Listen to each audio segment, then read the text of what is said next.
The Time Machine by H.G. Wells. Part 1. The time traveller, for so it will be convenient to speak of him, was expounding a recondite matter to us. His grey eyes shone and twinkled, and his usually pale face was flushed and animated. The fire burned brightly, and the soft radiance of the incandescent lights in the lilies of silver caught the bubbles that flashed and passed in our glasses. Our chairs, being his patents, embraced and caressed us, rather than submitted to be sat upon, and there was that luxurious after-dinner atmosphere when thought runs gracefully free of the trammels of precision.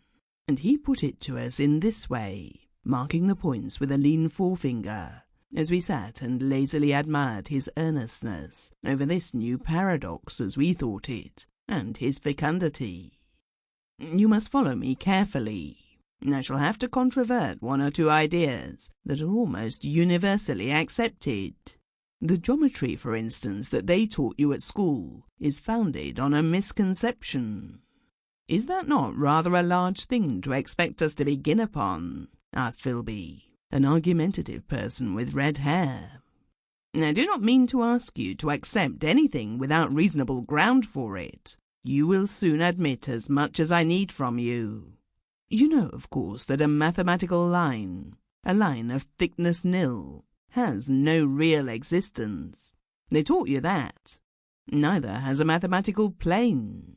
These things are mere abstractions. That is all right, said the psychologist. Nor, having only length, breadth, and thickness, can a cube have a real existence. There I object, said Philby.